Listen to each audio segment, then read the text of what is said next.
মমতা ব্যানার্জির সরকারকে গণতান্ত্রিকভাবে ভোটে ইভিএমে সরিয়ে এমন সরকার তৈরি করুন যে সরকার রাষ্ট্রবাদ, বিকাশবাদ, সুশাসন, সুরক্ষা দেবে, ধর্ষকদের সকালে নেবে, বিকালে খরচ করে দেবে। গোটা ভারতবর্ষ সংকল্পবদ্ধ হতে হবে যে আমরা এবারে মমতা ব্যানার্জির নেতৃত্বে সরকারকে সরাবো।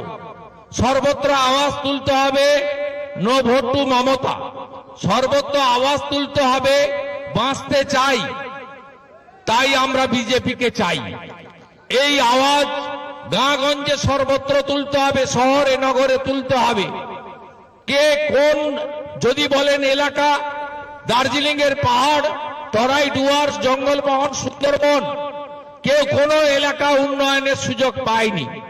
যদি বলেন স্বাস্থ্য ক্ষেত্রে আয়ুষ্মান ভারত চালু হয়নি, যদি বলেন শিক্ষা ক্ষেত্রে এক ভয়ঙ্কর সকলকে সংকল্প কলেজ খোলা আছে, যে পুলিশের লোকে শৃঙ্খলা আছে, এরা অধ্যাপিকা আছে, কারণ ছাত্র ছাত্রী নেই। কোন কলেজেই দেখবেন সব হল ফাঁকা হয়ে গেছে, কেউ পড়াশোনা করতে রাজি নয়। কারোর বাড়ির ছেলে মেয়েকে সরকারি মিডিয়াম বাংলা পশ্চিমবঙ্গ সরকারের নিয়ন্ত্রণাধীন primary, high school, higher secondary স্কুলে কেউ পায়। পুলিশ দেখছেন। আপনাদের সহকর্মীদের বলবেন, বিরোধী দলনেতা বলে গেছে আপনারা হাফ বেতন পাচ্ছেন। গোটা ভারতবর্ষে 7 পে কমিশন চালু হয়ে 8 পে কমিশনের কাজ চলছে। 40% মহার্ঘ ভাতায় গ্যাপ, পেনশনারদের আজকে কঠিন অবস্থার মধ্যে পড়তে হচ্ছে। আজকে বেকার শিক্ষিত যুবক, তারা 15 সালে শেষ দেখেছিল এসএসসি, আজকে 25 সাল শেষ হয়ে গেল, ডিসেম্বর মাসের অর্ধেক এসএসসি হয় না। 2,15,00,000 বেকার। শেষ পাবলিক সার্ভিস কমিশনে নোটিশ বেরিয়েছিল চাকরির 17 সালে, আজকে 8 বছর পিএসসি চাকরি হয় না। পুলিশ রিক্রুটমেন্ট বোর্ড উঠে গেছে, কোঅপারেটিভ সার্ভিস কমিশনে তালা পড়েছে, মিউনিসিপাল সার্ভিস কমিশন নেই। আজকে এই কঠিন অবস্থা থেকে বেরিয়ে আসতে হলে মানিকতলা বিধানসভা কেন্দ্রের নির্বাচনী কার্যালয় বা অ্যাসেম্বলি অফিস খোলার দিন মোদিজির কথাকে বিশ্বাস করে পরিবর্তনের আওয়াজ, পরিবর্তনের মুষ্টিবদ্ধ হাত প্রত্যেকটা এলাকায় এলাকায়, প্রত্যেকটা বাড়িতে বাড়িতে নেবেন। যে প্রকাশ্য পারবেন বলবেন, যে প্রকাশ্য পারবেন না নিজে নিজে সংকল্প নেবেন, আমরা বাঁচাবো এই বাংলাকে। আমরা আরজিকর চাই না, চাই না, চাই না। আমরা দুর্গাপুর মেডিকেল কলেজ চাই না, চাই না, চাই না। আমরা গ্যাংরেপ, ধর্ষণ চাই না, চাই না, চাই না। আমরা বাংলাদেশি মুসলিম অনুপ্রবেশকারী চাই না, চাই না, চাই না। আমরা রোহিঙ্গাদের খাওয়াতে পড়াতে নিতে পারবো না, পারবো না, পারবো না। তাই আপনাদের সকলকে এক হতে হবে এই চোরেদেরকে তাড়ানোর জন্য। আপনারা পরিষেবা পান না। অন্যদিকে 2 টাকা ইলেকট্রিক ছিল 11 সালে, আজকে 8 টাকা ডোমেস্টিকের ইলেকট্রিক। আজকে আপনাদের প্ল্যান থেকে শুরু করে আপনাদের প্রত্যেকটা জায়গায় কর্পোরেশনের অত্যাচারে কলকাতার মানুষ জর্জরিত। আগে আমরা দেখেছি, এমনকি সুব্রত মুখার্জি, কমল বসুর সময় দেখেছি, তাপস দা এবং মিনাদি অনেক পুরনো কর্পোরেটর। আমরা দেখেছি ছোটবেলা থেকে, কলকাতায় এসেছি ছাত্র রাজনীতির সময় থেকে, 95 সালে কাউন্সিলর ছিলাম, তখনই এসেছি।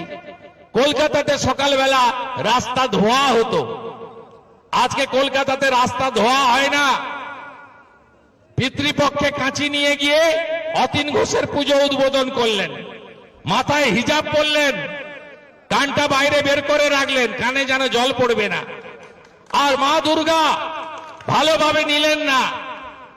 বাঁধ ভাঙা বৃষ্টি মাঝরাতে, গোটা কলকাতা দেখলেন 6 ঘন্টার বৃষ্টিতে একদম ভাসিয়ে দিল। 12 জন সহনাগরিক কর্পোরেশনের ইলেকট্রিক পোস্টে হাত লেগে মারা গেল। এর জন্য দায়ী কে? মারা গেলেই 2 লক্ষ টাকা আপনি জীবনের দাম বেঁধে দিয়েছেন। আজকে কলকাতাতে এই কঠিন অবস্থা থেকে পরিবর্তন করতে গেলে তিলোত্তমা কলকাতা তার শ্রী হারিয়ে ফেলেছে। শ্রী আপনি দেখতে পাবেন কোথায়?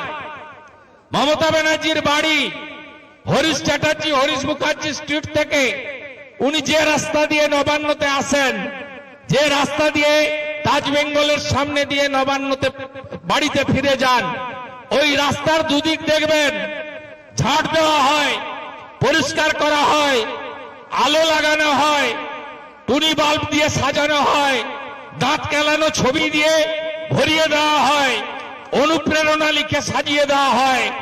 আর আসল কলকাতা, উত্তর কলকাতা, কাশীপুর, বেলগাছিয়া, মানিকতলা, বড়বাজার, চৌরঙ্গি, এই কলকাতা হচ্ছে পুরনো কলকাতা, আসল কলকাতা।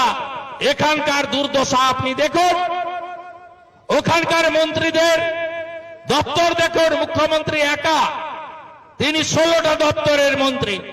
ফিরহাদ হাকিম, তিনি একসঙ্গে 5টা 7টা দপ্তর চালান। সেখানে যারা থাকেন সব মন্ত্রী হয়ে গেছে। পার্থ জেলে গেছিল, তাই মন্ত্রিসভা থেকে ছাঁটাই করতে বাধ্য হয়েছে। তিনিও জোড়া মন্ত্রী ছিলেন। শিক্ষার সব, প্রাইমারি, হায়ার সেকেন্ডারি, ইউনিভার্সিটি, সঙ্গে পরিষদীয় দপ্তর, সব জোড়া জোড়া মন্ত্রী। এখানে 7টা এমএলএ আছে উত্তর কলকাতায়। মন্ত্রীর সংখ্যা কত? মন্ত্রীর সংখ্যা হচ্ছে 1। শশী পাঁজা, তিনি কোন দপ্তরের মন্ত্রী?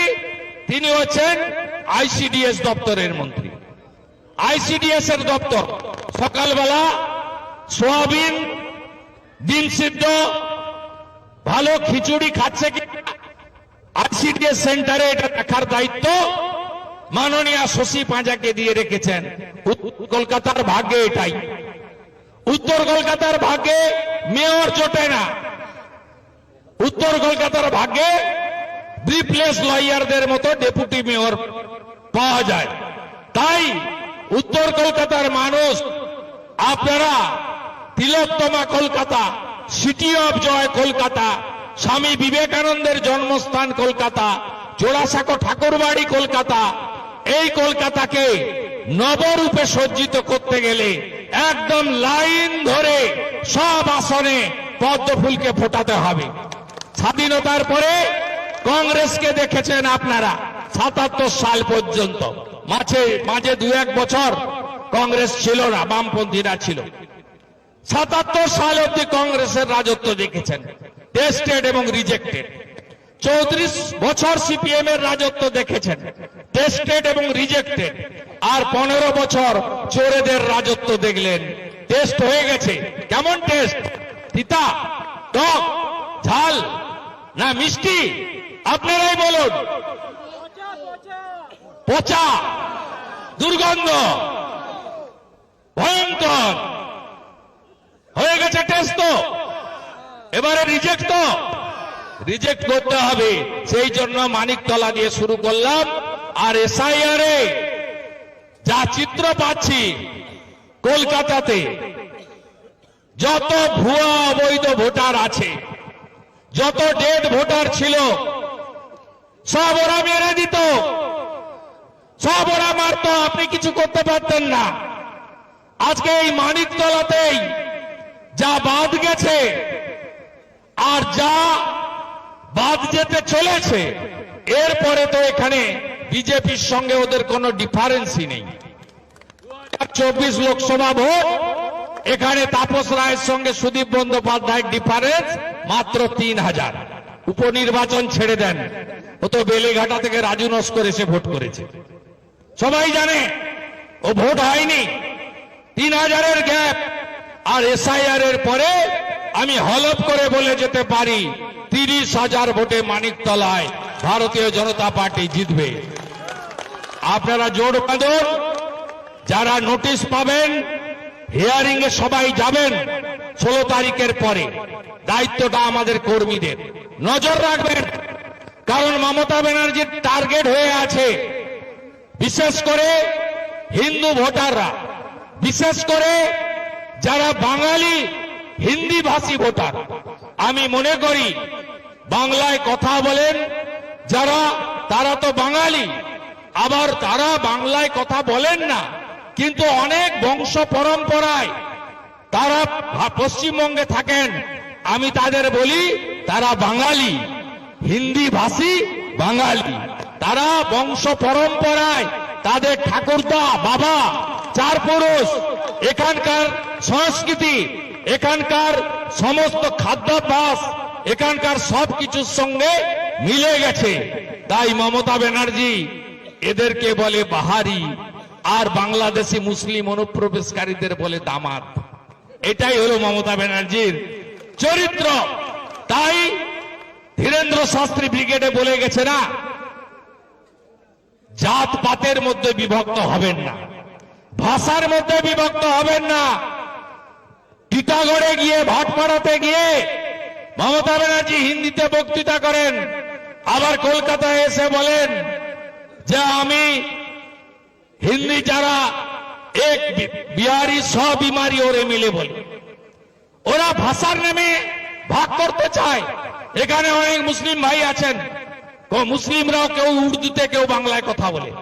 আপনি মমতা ব্যানার্জি বা তৃণমূলের মুখে কখনো শুনেছেন যে উর্দু স্পিকিং মুসলমান আর বাংলা বলা মুসলমান? বলে না। কিন্তু আমাদের মধ্যে ভাগ করার জন্য হিন্দি ভাষী বাংলা ভাষী করে আমরা অনেকেই চক্করে পা দিয়ে দিই। তাই बांटेंगे तो काटेंगे, एक रहेंगे तो सेफ रहेंगे। ब्राह्मण क्षत्रिय वैश्य शूद्र हिंदी बांगला गुजराटी असमिया उड़िया भाषार नामे जातेर नामे सनातनीरा ट्रू राष्ट्रवादी भारतीयरा विभक्त एबारे निर्वाचने हबेन ना, हबेन ना, हबेन ना, हबेन ना। वंदे मातरमेर 150 বছর, वंदे मातरम আমাদের সঞ্জীবনী মন্ত্র। এই মন্ত্রে জাগ্রত হয়ে আগামী দিনে পশ্চিম বাংলার এই জঞ্জাল নামক বস্তুটি মমতা ব্যানার্জির সরকারকে গণতান্ত্রিক ভাবে ভোটে ইভিএমে সরিয়ে এমন সরকার তৈরি করুন যে সরকার রাষ্ট্রবাদ, বিকাশবাদ, সুশাসন, সুরক্ষা দেবে, ধর্ষকদের সকালে নেবে, বিকালে খরচ করে দেবে।